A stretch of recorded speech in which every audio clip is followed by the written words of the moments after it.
bande de l'opposition qu'ils pensent autrement. Tout ce qui est hypocrite, passage en Gowan, tout ce qui est koloba, tout changer, rien. Ah ouais, que faire? On a besoin de techniciens. Koloba. On m'a dit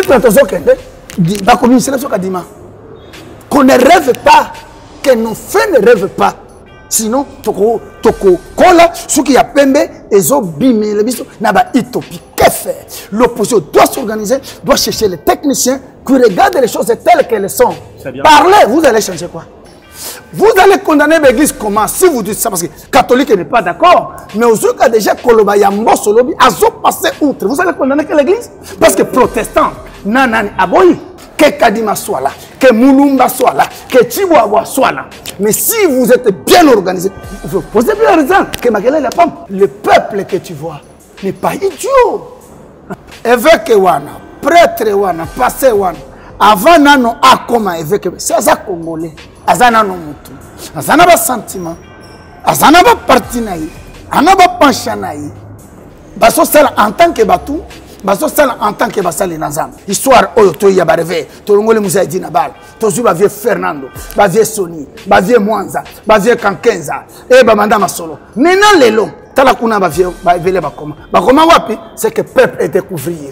Na kimia, ba tikelio lingomba, ba tikelio amphithéâtre, peuple a ko nzambe sika musu. Peuple a cause la confusion.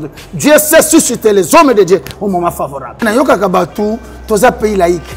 Mon Dieu, c'est l'ignorance. Pays laïque et lui qu'on battait qu'ils allaient des ordres.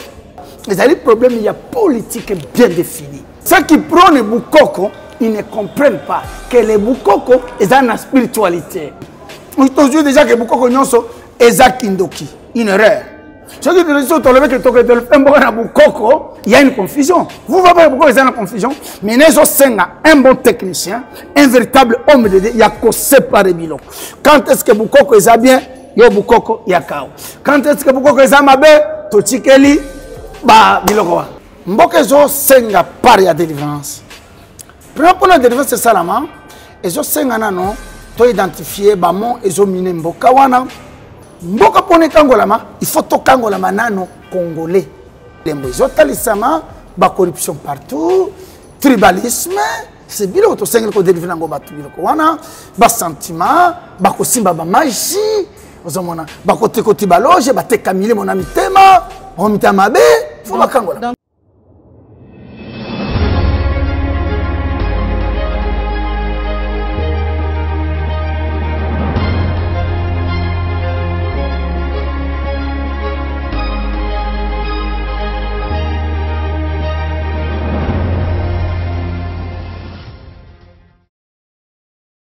Mesdames et messieurs, bonjour, PPDD, shalom à vous tous, certainement qui aurez l'opportunité de suivre ces grands plateaux que nous avons le plaisir de l'organiser à l'endroit de toute l'humanité, vous qui êtes de partout, soyez-en sûrs. Puis ami pour vous, nous allons vraiment pour bouger de part et d'autre, d'aller l'entité, nous présenter, j'aime bien l'appeler les sacrificateurs qui s'appelle comme ça, le prophète messager Emmanuel Todi. Avec lui, nous allons discuter au sujet des différentes actualités qui font parler ici en République démocratique du Congo. Pourquoi? Parce qu'il est l'homme à la tégamie, il a la foi, il a ses pouvoirs ecclésiastiques, ses pouvoirs politique et scientifique. Nous allons en parler dans ces grands plateaux. Aussi, nous allons aborder cette question qui fait diviser beaucoup. En ce qui concerne notre vie chrétienne, on va parler de l'œuvre de Dieu, on va acheminer avec les miracles et finir avec la délivrance. Je ne suis pas seul sur ces plateaux, je suis avec mes confrères journalistes. Bazali, journaliste résistant, je pense qu'à ce qui concerne la venue de notre l'enjeu politique, vous savez très bien, l'application. Et puis, engagement là-bas, je suis avec la DG Joël Kombé, c'est-à-dire la droite, dans la PCO Mbote, DG. Mbote Mike Ndenge, Mbote na Trésor King, Mbote na Prophète, Mbote na Baignon, ça va jouer des bakouilles à vous dans la vision congolaise. Très bien, Azaye Mongote, Nathalie Pena, Trésor King, Kele, Polo Congo, Trésor King Bukele, enfin, tout allez la face, il y a Prophète, Oyebi Bisso avec tout ce qu'on fait, nous avons toujours l'accompagnement et la spiritualité, tout la Prophète, Mbote, et puis vous avez l'amour au Loba. Mbote, tout le banni, à chaque fois, ma belle côte à la mboka, bato ya boania pour tomber ma solution. eza lokola lelo peuple de Dieu to pe bakolo Congo nyonso baolanda biso tokoluka mwa moke komema solution na baproblème ya Congo. Justement, merci beaucoup, mesdames et messieurs. Dans l'Ingana, renforcer encore une fois ce qui va à la présentation. Il y a les prophètes messagers, Emmanuel Dodi, Azali, prophète Nakati Église universelle pentecôtiste et charismatique. Wane Kumbamara, Panaye, Azana Batebele, Bazarana Simanaye, Narotanga Kobote. Je pense que tu es vraiment très content de la réponse. Déjà pour commencer, prophète, tapez ce Pembote. On a bossé à Kyoto. Mbote, prophète. Mon frère, problème est ça. Ouais, très bien. Vous allez bien, la santé? Oui, nous nous portons très bien, il n'y a pas de soucis là-dessus. Déjà, tous en pleine nouvelle lune avec Bagienne et tout ça. Comment vous gérez tout ça déjà pour commencer? C'est notre vie, c'est notre apostolat. Et vous, quand on est appelé à cela, on se sacrifie. Le drame, c'est que quand on se livre dans une chose où il n'y a pas l'appel et l'élection, là, en ce moment-là, tu seras habité à de certaines difficultés. Okay. Mais si c'est pour toi une vocation et un appel, les choses marchent.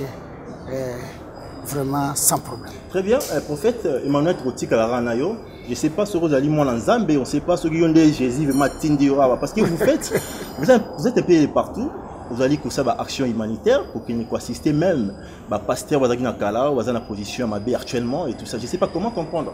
Et Zakara, nous sommes en malam ou bien on ne pouvait pas tout le monde repréciser? Non, d'accord, Mike. Non. Mwana Nzambe to mutu nyonso ako sala action te pour approuver batu. Très bien. Si bien que bata mukili basala ka yango c'est par ignorance. Et à combien plus forte raison biso basali na Nzambe. OK.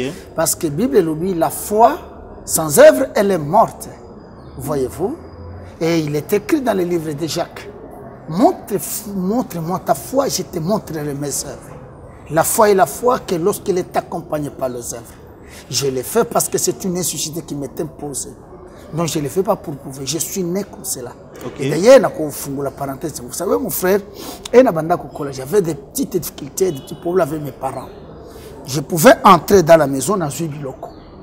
Nakabi, maman, ça kempendenge. Yo pour nous servir, on a évité quelqu'un abanda qui koleka. Na tolera ka souffrance. C'est ce qui explique que l'action nyonso wana mokili boye na boye parce qu'à un moment donné nous sommes passés comme jeunesse bazoloba tout ça qui vraiment na image mabe tout ce quoi tout ça ka boye na yeko changer lolenge ya koyeba que non so kinga na komela mai moninga pe amela mai na mukena za yango donc c'est-à-dire na so sala yango parce que foi est imposé nga ibongo et puis bumutu est imposé nga bongo c'est rien. Donc, je le fais pour la foi. Là, c'est une bonne chose. Nous sommes tellement contents de votre réponse. Prophète, l'annonce aux alliés hommes Trigami, justement. Tout à fait. Oui, quand on a des questions ecclésiastiques, tu maîtrises mieux aussi, excusez-moi, dans le titre, on maîtrisera mieux ma question politique, question scientifique. Nous sommes des journalistes politiques. Tu as un peu de fond, moi, bref, on a rapidement pour 5 minutes. On a pu saluer dans ma boucle de Colana Trésor King. Prophète, il y a eu le carré, il y a eu une opportunité en ce moment. Ça va. Tobeta masolo ya bakolo Congo. Très bien. Tobandi na makambo ya foi. Bobi na foi nde tokomona makambo nyonso kokokisama. Congolais a un problème ya changement ya vie ya congolais. Changement ya système autour ya mali. Mais l'église peut tondi mboka boko te ya batu foi tango nyonso. Toloba nini? Congo ko ke malamu te po to komino mur na foi te to po bino boko te ya mali. Ndeko King ezali bongo te tobanda na origine parce que tozali bapaya te c'est que o tozomona emonana quelque part o tozosala bato basala yango nazongi na Occident parce que makambo ebele tokei kokopia yango la plupart de tout ce que nous faisons ce sont les choses d'importation à l'époque comme on a que Occident atambola elongo politique na ecclésia. À un moment donné, ceux qui sont mingi, tozali na banoko ba belge na ba français, ba yeko séparé pour na ba créer état laïque qui est mal enseigné. Parce que na yoka kabatu, toza pays laïque. Mon Dieu, c'est l'ignorance. Pays laïque ne dit pas que non. Notion de laïcité, je te conseille la débat rien que pour ça. Qu'est-ce qu'on appelle laïque? Très bien. Laïque azalaka mundi mi catholique. C'est ce qu'on appelle laïque. En soi, il faut chercher un autre nom. J'ai besoin de tous les théologiens et les historiens. Pays laïque, et lui qu'on le battait qu'ils allaient des ordres. En réalité, bandimia catholique, on les appelle les laïcs. Alors, si vous me parlez d'un pays laïque, mais moi je peux te dire, théologiquement parlant, qu'ici, il y a un pays chrétien. Moi, je sais qu'il y a une ignorance même. Et même, tu vas comprendre bien qu'on a été. Maintenant, tu évolues. Alors, ce qui fait que, comme la France va séparer l'État, parce qu'il a évité pour la laïcité. L'État n'a politique. Très bien. Maintenant, est-ce que le problème est de dépendre de la non. Premier objectif, premier visée de l'église.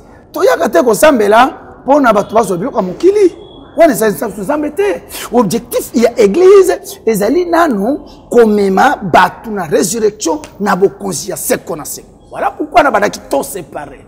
Maintenant, les alliés problème, il y a politique bien définie. Ça n'a rien à faire parce que si tel est le cas, mais la Chine qui est devenue la deuxième puissance, la Chine n'est pas chrétienne. Mon Dieu, ma foi. Ok? Même les chrétiens sont persécutés.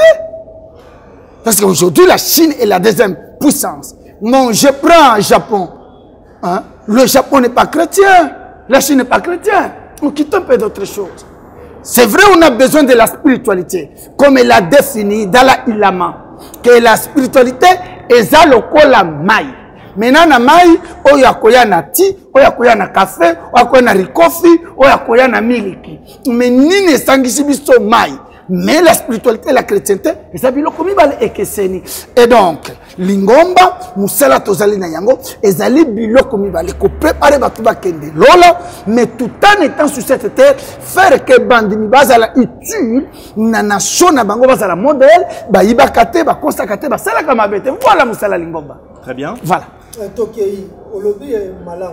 Mais quand les sous ba lobby était, quand la Biblia, il bosse au konti ya likolo, pe nyonso ya mokili, et kopesa melayo.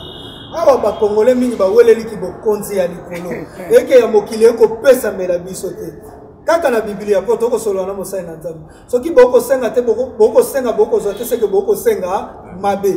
Olakisi ba Congolais ndenga ko senga te, yango toko nyokwama toni. Na pusali mwa muke. Alors, Chine, Atalisi Chine. Les lois, tu es belé, tu as raison, parce que Chine est développée pour s'embêler à Kinzambe ya bakoko na bango. Parce que musika christianisme. Yo zupe Chine, Chine est un pays chrétien qui est développé. Tu peux ça bailler balo baka bongo raison que il faut tous on a beaucoup qu'on a pu se porter que liboso toté. Non, très bien. Hein, mon colo Congo. C'est simple. J'ai parlé de la spiritualité. Je n'ai pas parlé il y a... non, je n'ai pas parlé il y a tradition, il y a... Il y a coutume. Non. Moi, j'ai parlé de la spiritualité. Alors, ceux qui prennent les Bukoko, ils ne comprennent pas que les Bukoko, ils ont la spiritualité. Très bien. Dans les Bukoko, il y a Yamabe, il y a Kozwa, il y a Yamalamu, il y a Kozwa Mabe, il y a Korejeté. C'est très important. Non. Bukoko eza na mabe na malamu. Ozomona nini ya malamu na Bukoko, nini ya mabe na Bukoko. Parce que comme preuve, il a donné l'exemple. Il y a Bukoko peu. Après cet exemple, il y en a tu. On te dit déjà que Bukoko nyonso eza kindoki. Une erreur.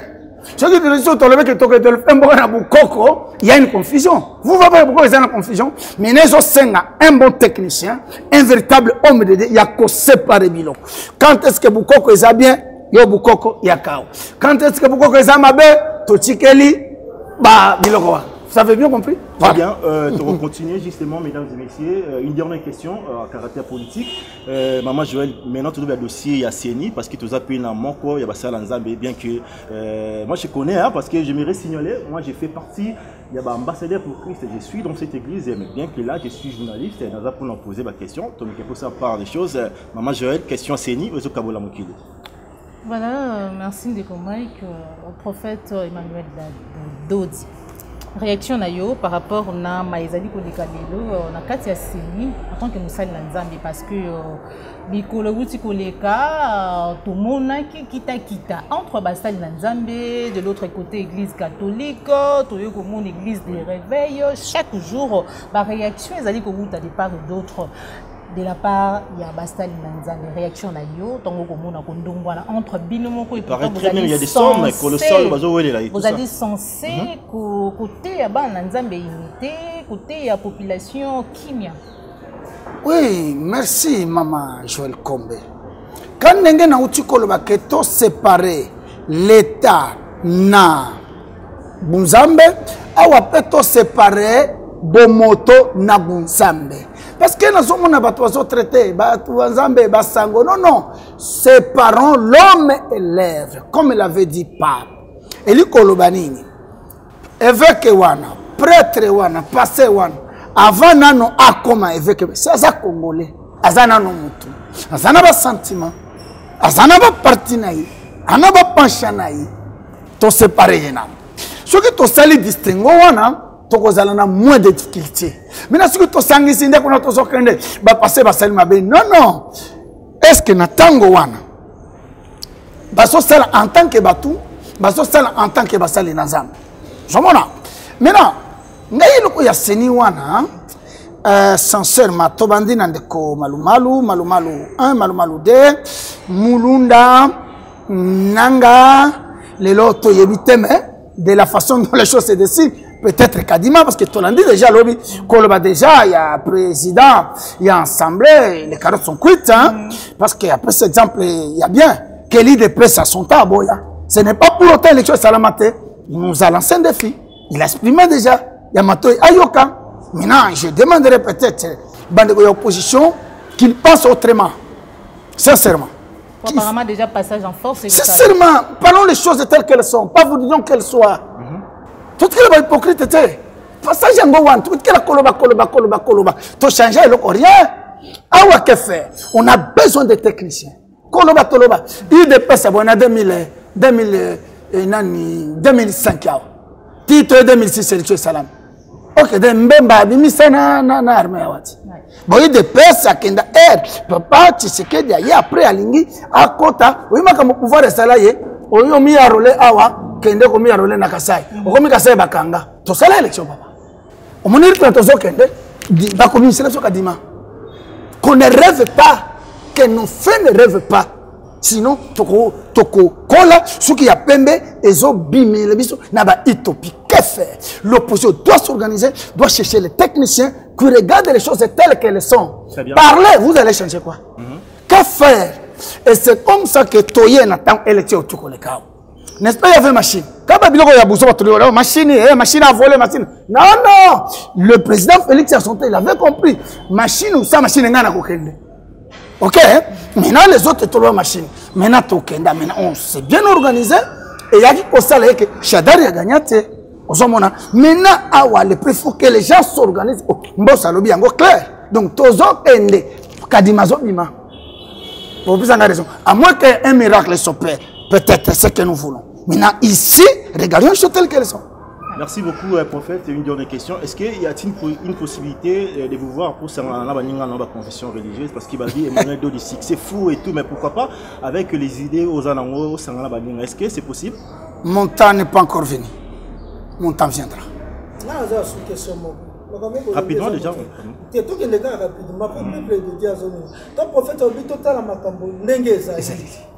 Donc, l'église de Moutembomi, il se pose qui confession, et là, on va penser qu'il y a une confession religieuse. Donc, il faut décider d'avenir Yamboka. Oui, ça va pasteur. Mais, nous avons 50 000 $, na mituka. Tant que déjà, Bango Baza corrompu, le peuple de Dieu. Et bon, suite Yamboka, donc, tout à l'église en face, tout à la réalité. Réalité, on va une église. Non, Ndeko King. Analyse où on est biaisé. Bino vous êtes journaliste. Moi, par ma petite formation dans la économie, mais tout scientifique, c'est ayebibo. Balobi na science pour la science politique. Retenez ce que je vous dis. Quand la politique s'élève, le droit se tait. Donc, nous tournons sur la université, dans Songeli, avec les grands léviathans. Quand la politique se taise, le droit se tait. Awa Tolobela, c'est la politique maintenant qui se mêle. La solution pendant ce moment n'est plus juridique, ni spirituelle, et comme politique. Ce qui comprendre, on aura moins de problèmes. On a un langage clair. Vous allez condamner l'église comment? Si vous dites ça, parce que catholique n'est pas d'accord, mais aux autres, déjà, Koloba Yambo Solobi, Azo passé outre. Vous allez condamner que l'église? Parce que protestant, nanani, aboyi. Ok, très bien. N'a pas que n'a pas réveillé. Baboyi. Ok, très bien. Mais soyons sérieux. Tous allons nous sembo. Nazong nano catholique. Nanani. Au moninga, nazana katikati. Bon, on va coller nangai, ba tolérer vraiment. Si vrai. Nazani, ya pouvoir tenir ya lamukate ni ya katumbite. Nangai simba motema toleka. Tozoya. Nabandi nano na katou. Mais loi elobi nini? Soyons un peu sérieux. Tokei na consensus. Consensus ezali unanimité. Nous parlons français. Consensus ezali unanimité. Première raison. Ce qui boyo kanite bokende na vote. To komi wana catholique abandi ko kima vote. Ce qui to wanga nengo tona mite mabe. Na lingi tozala objectif. Oh parce que ton a bien tozo reprocher na kadi. Selon eux. Et toi kolanda aben chole au tali que il n'a pas convaincu na makamba lobi. Toi tolandi bandeko basanganaki. Mena na kena bandeko pewa. Mais siko eloko na zo mituna. Bango nyonso 6. Boni ba kina candidat moko. Ino lobi kimba. Yo réveil. Yo armée du sali. Yo par quelle magie va me coûter un candidat moko? Vous ne voyez pas que peut-être vous ne voulez pas dire ce qui se passe tout bas. C'est ce que je suis tenté de dire tout haut. Et que Salamaka Bongo, la politique, c'est elle qui dirige le pays. Quand la politique s'élève, votre spiritualité doit se taire. Nous ne sommes pas au paradis. Quand la politique s'élève, votre droit doit se taire. Je parle science. C'est le Viatan qui dit quand la politique s'élève, les droits doivent se taire. C'est en ce moment-là que maintenant, que faire? Parce qu'il y a une solution politique. Il faut résoudre la théorie de l'acte contraire. Si c'est la politique qui arrive, il faut opposer la politique à la politique. Très bien. Très important. Vous êtes dans les textes. Les droits disent ceci, c'est là. Oh mon Dieu, ma foi. Toye na loi lutundula. Et lutundula ya lo baki yango. Le loi lutundula comme na manjoa. Est-ce que c'est loi lutundula? Ba tripoter au moni azol ba yango. Chafandi kimia. Donc vous devez comprendre que quand la politique arrive, ndoki azoya kutanisa yena ndoki. Donc c'est ton esprit azo senga mutu amolimo. Vous savez bien hein? Parce que si vous allez me dire que l'église est salinine, parce que l'église est yokanité, il s'appelle l'église. Mais na toka na côté baza d'accord na église protestante, na catholique. Babeti maboko. Toka pe na baza d'accord na dodonkam. Babeti maboko. OK, là où l'église est yokanité, politique est imposée loi, et Mbosso a dit tout. Il a tout dit hier. Maintenant, ici, c'est pourquoi moi je demanderais honnêtement que Bato perdre de temps, qu'ils s'organisent. Parce que Chadari ici, soyons sérieux. En 2018, mon collègue Maman Joël, Ndego King, mon collègue élection. Tout le Congolais, Chadari a l'obaboye, et la zone habileté na lobby ce soir. Moi, Chadari, je suis qui? Je suis président. C'est pour autant qu'on m'a dit président, parce que Ndambo Moussoussou, on a opposé la résistance. Donc il y a moyen que les autres s'organisent, on peut opposer que Kadima soit là. Nanga était là, ce n'est pas pour autant. Chadari, il était président. Que Kadima soit là, que Moulumba soit là, que Chihuahua soit là. Mais si vous êtes bien organisé, vous posez bien la raison que Maguela est la pomme.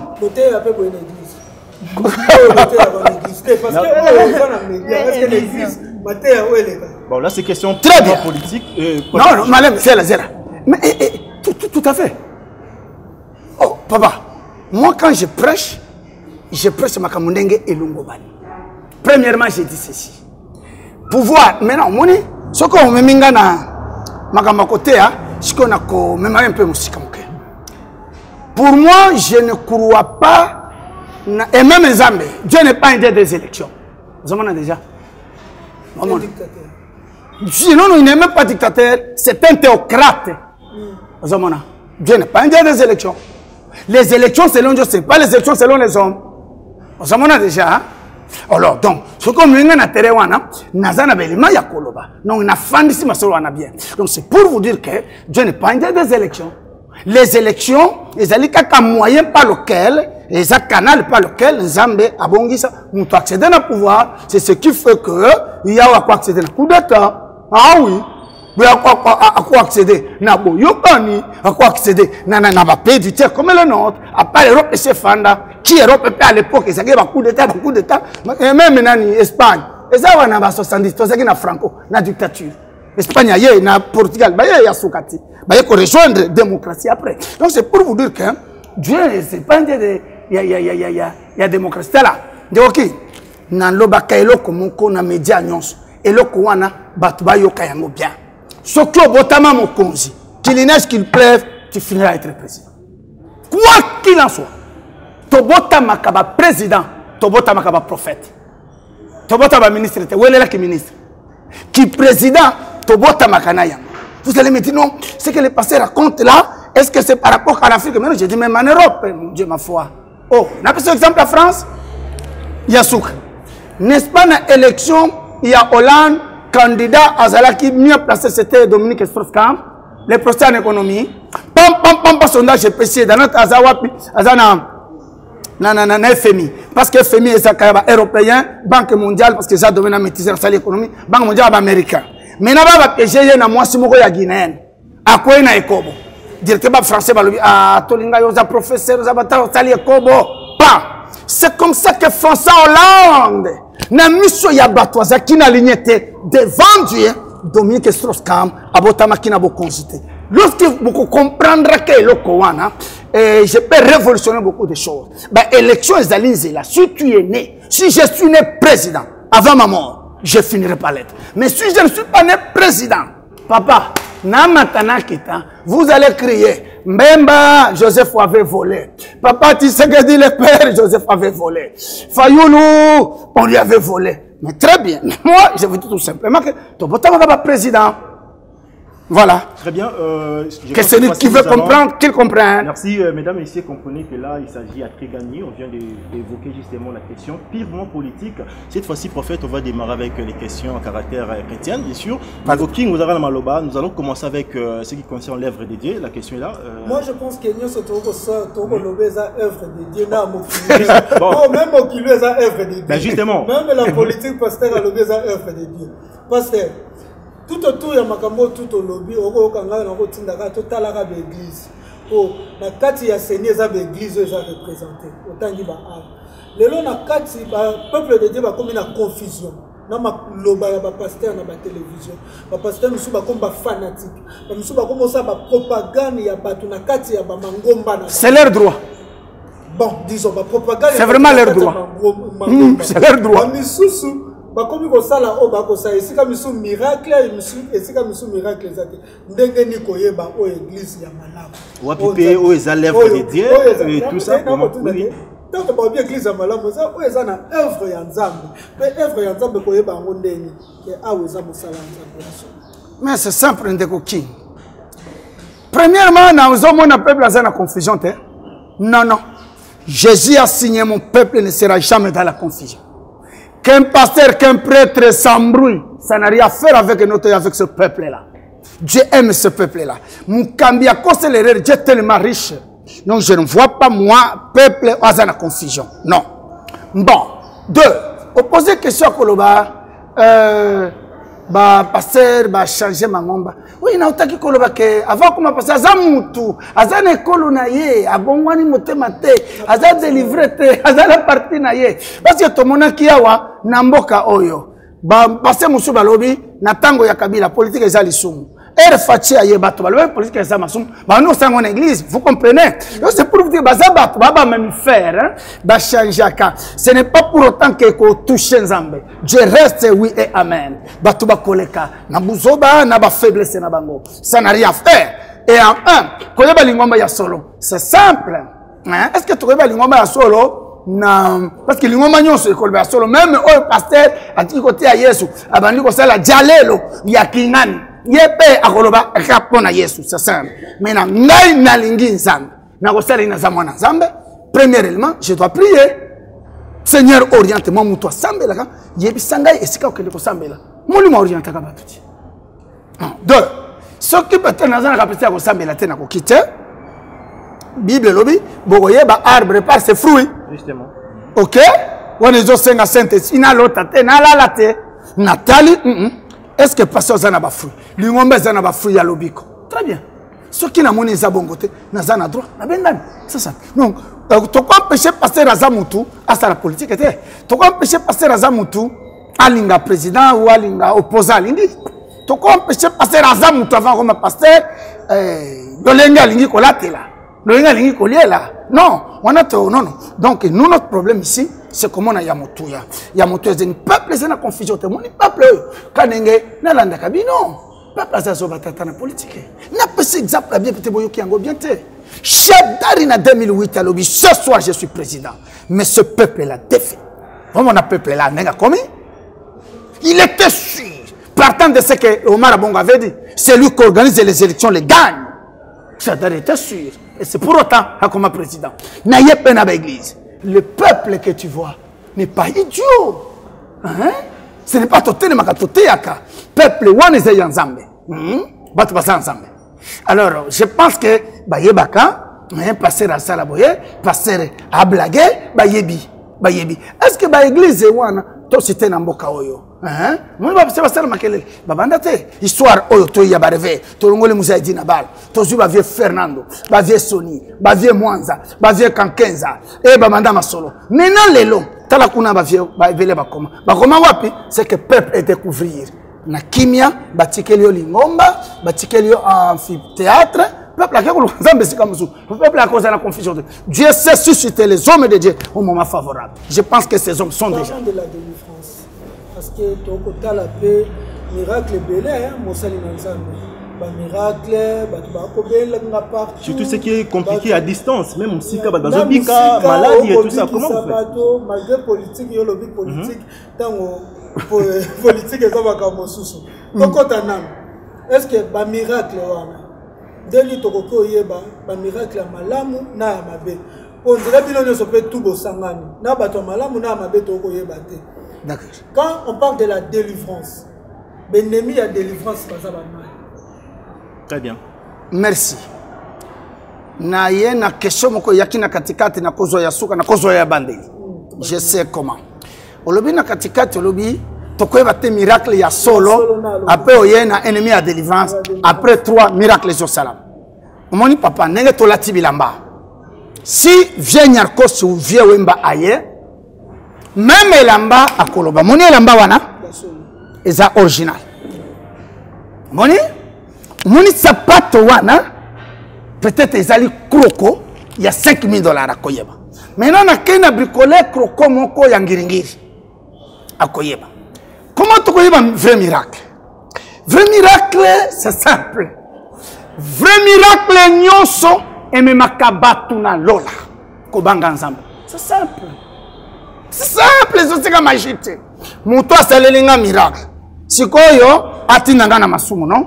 Vrai miracle est tindaka muto akanga mananzambe abanga lisumu akota lola. Lorsque le miracle zolongola mutu na lola et so pesaka biloko mokili c'est ya satana parce que banganga ba mama ndona ba première réponse. Alors 3 miracles les hommes à distance oui mais nena yo toza limité ba français baloba chacun regarde midi devant sa porte c'est-à-dire nena toza liboye ere zali awa zali ere ya Australie zali ere ya Canada zali ere ya États-Unis te mutu na ere na ye très bien mais nzambe il est le maître de la circonstance. Donc, il a à distance, c'est ce qui explique que le miracle que vous avez à distance, parce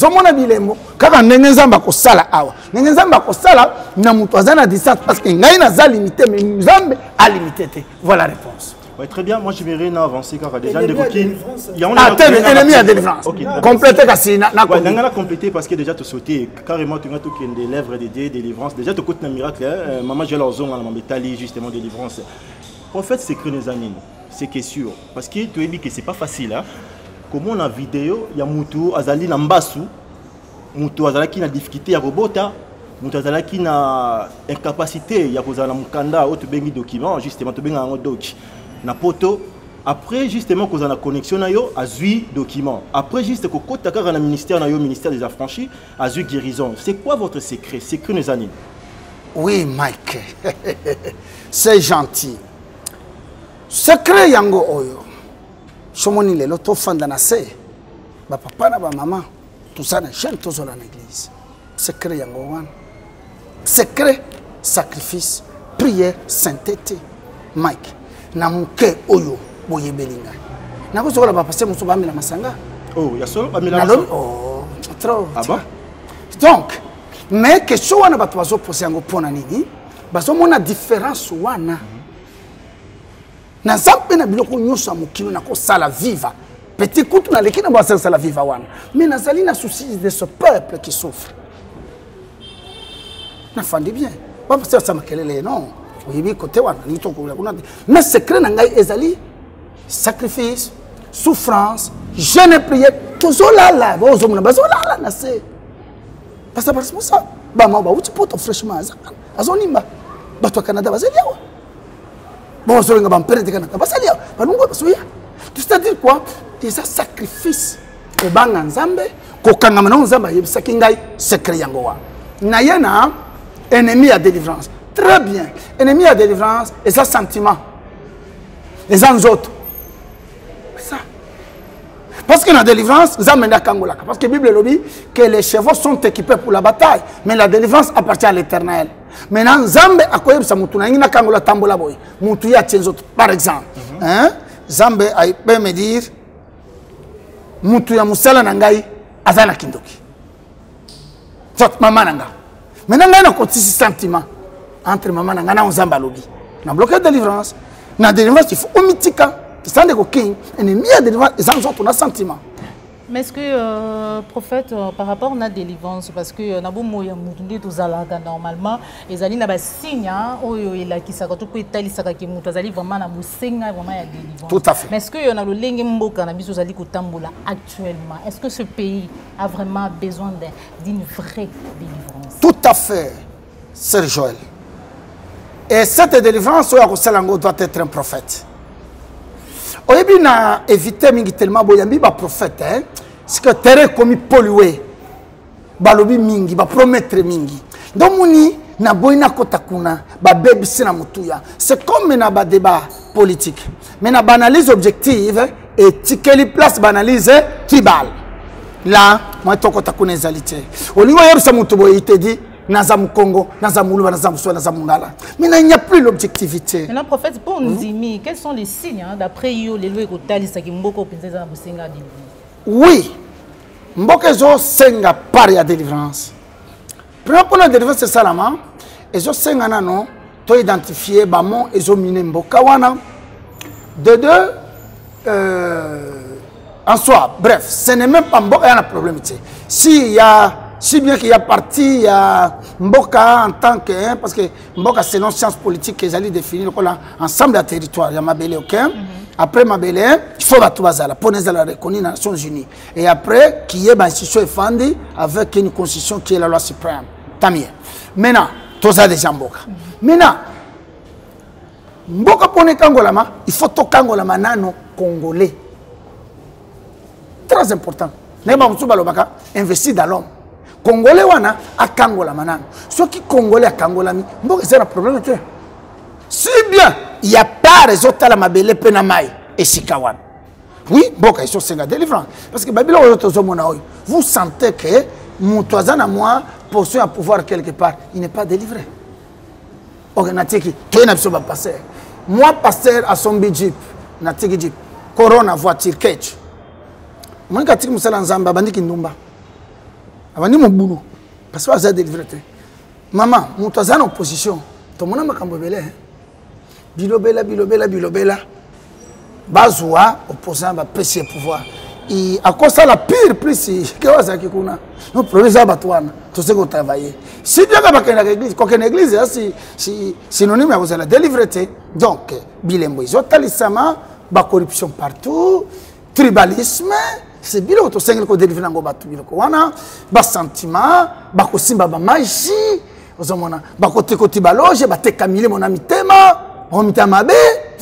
Donc si peut-être que Mboka na biso zali lelo ndenge zali ya lelo boye c'est parce que ba dirigeant tout lo ba kino ba ko kamba Mboka bakokamba ba institution tellement que nanu bango moko bazui vraiment délivrance ya solo te yango ndembo ko tambola boye parce que déjà tango mutu déjà apparemment soki eza na problème donc le reste ya ba membres ça pose non non ezotala na ba dirigeant na peuple ah oui peuple azali épargné azali innocent ozomona c'est parce qu'il y a ba dirigeant tokenda ko tabaka za dirigeant mais peuple azali innocent peuple ana busoto peuple congolais ozomona non ils ont un peuple à l'oukayaye diriger à l'oukayaye. Pasteur, comment est-ce que tu as besoin de délivrance? Bah, dormir une question. Parce qu'il y a des situations qui nous arrivent dans la vie, au béli, aux en problème de santé, aux en instabilité financière, tout ça, ça nous arrive. Comment est-ce que tu as délivrance? Bah, ça, la délivrance, surtout là, tu as le ministère des Affranchis. Comment est-ce que vous organisez justement mystère où il y a délivrance? Donc, ça a délivrance. La délivrance, c'est de manière concrète et précise. Dans la délivrance, je dois identifier mon état. En médecine, une prise de conscience de son état est le début d'une thérapie. Il faut que nous ayons mais à trouver normal. Ignorant, je suis dans l'ignorance. Comment est-ce que nous arrivons à l'oyo donc il y a un défaut de délivrance? C'est simple. Na béli, na difficulté et tout ça, dans la conscience ou en et il y a un défaut qui n'est pas, il y a prophète Emmanuel do du plan de délivrance. Ok, très bien. Conscience et utakana non na constat. Voilà. Na constat est-ce que et ça quand on est tombé là. Ah, quand on a bien tiens. Ah, na zaka boité. Ah, on va faire vrai kati. Na ke pas munga. Spirituellement parlant, na constat est-ce que vieux na zo meneza bien. Non non. Ça malamu tiens. Est-ce que ça coïncidence? Tout ça ça coïncidence collé. Comment il le bandi ko umela. Na constater que ça anormal. Je me dis constat. Na komi convaincu que nana problème songolo de tindingai na yeshikoyo na église et na église shikoyo mena ngana za mobeli na ye il faut na la nzamba koloba kolekela basali wana oye na yebise ko moni problème na yo kota prière OK na bandi ngana ko enseigner yo ndenge okangami ndenge ozali détruit ndenge vina yeza kobeba c'est ça mon ngati. D'accord, et puis au Kangola, quand on est au Kangola, tiens, on a mon mobile. Voilà, c'est ça. Très bien. Tony Totika là justement un mystère, puis il y a délivrance et puis un miracle. Le prophète, puis surtout ça, les gars d'opinion. Olingi désormais tout un engagement avec tout le monde, respectera justement cette position politique de Zalaranango.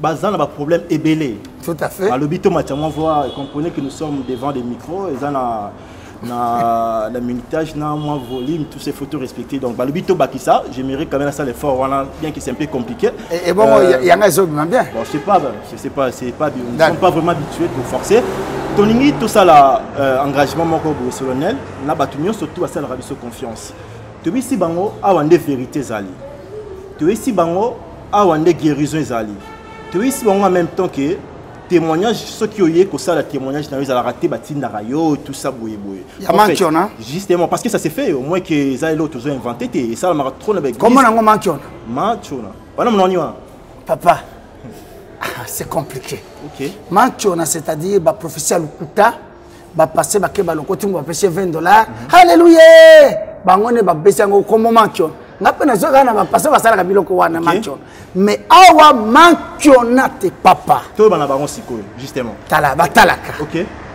un miracle mandia ezoningisa na tikia awa dimanche na invité bino okoyoka ni miracle zota moki mobimba ozomona donc c'est pour vous dire que ce qui batumne no moni lokola papa wana sokota auti freshman à Canada on l'appelle l'empereur ya Montréal bayembi yawa batumnene batikaka bayaka bafuta biye pona to sala blague tie oui oh yebisa batweke zela mususu ezalité nazali canal par excellence par moi nzamba kobikisa bango ezo salama déjà peut-être batwana bazana na retard na ba découvrir ngate.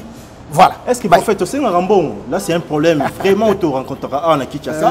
Mais dit que ceux qui vont ici dans l'église, parce qu'on les dit toujours. Tu dis que non, ce qu'on a posé la solution, il y a qu'à le ministère des Affranchis. Bah, tu as une question, est-ce qu'on fait aussi un rambon, on tout ça, je sais pas, dans ce qui concerne Mamouya. N'a pas cause la hypocrite. Et beaucoup de constater, j'ai dit tout bas, au nenge salamaka. N'a pas tout ce qui se fait tout bas.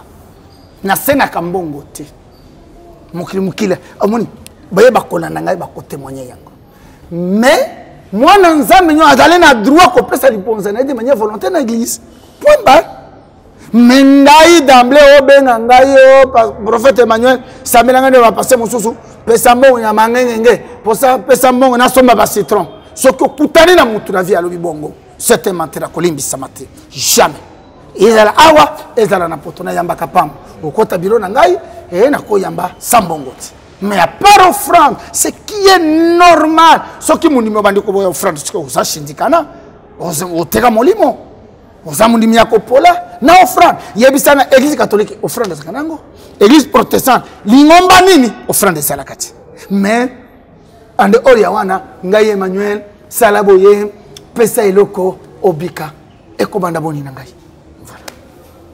Merci beaucoup. Je pense que, mesdames et messieurs, vous allez justement continuer dans ces plateaux. Autour, il y a prophète messager Emmanuel Dodi.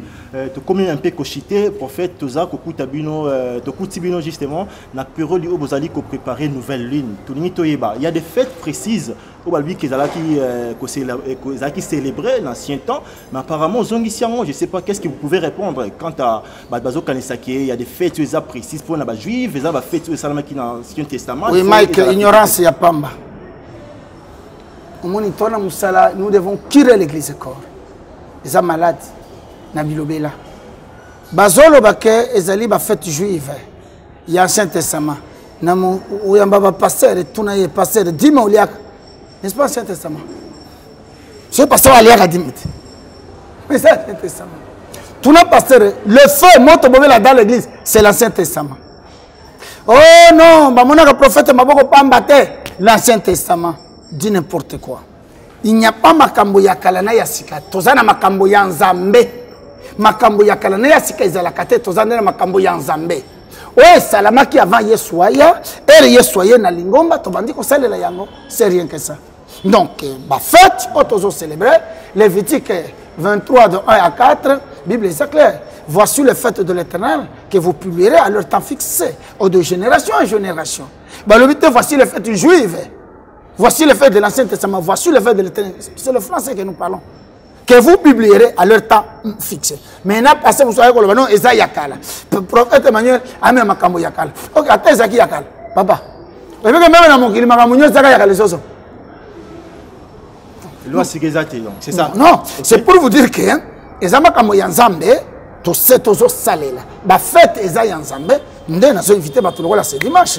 Déjà, comme prophète programme, vous avez un programme précis européen. Tout à fait, ce dimanche, de 15h de 15h à 18h, et c'est la prière spéciale pour le miracle, la guérison.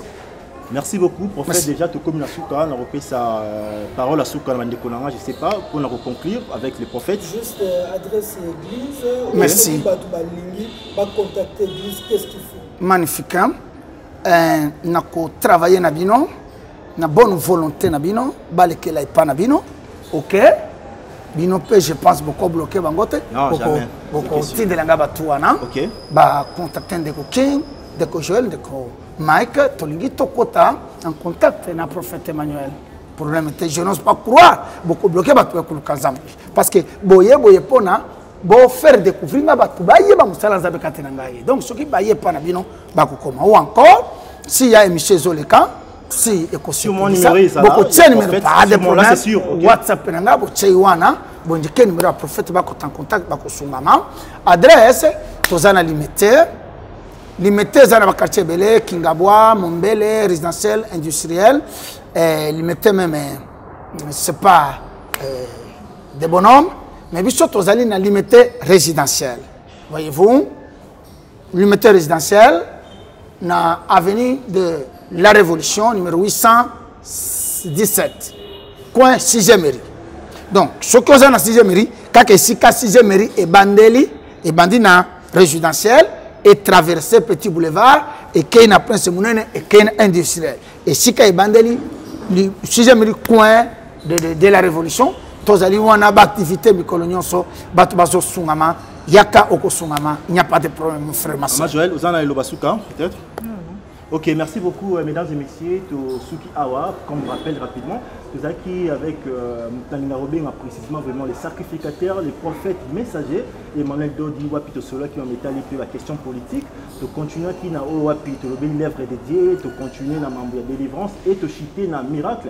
Si vous avez comme ça apprécié ces nouveaux numéros, je pense que vous commentez justement à travers nos différentes chaînes partenaires. Là, je suis avec Piscar Télévision, comme Vision News, pourquoi pas la chaîne comme Web Télévision. Donc, tout ça là toujours. Comme je vous ai dit, on prend l'engagement ici. Avez-vous des problèmes particuliers? Vous allez qu'au là. L'adresse est là. La solution est là également. La pestilence déjà bail et tout se retrouver prochainement.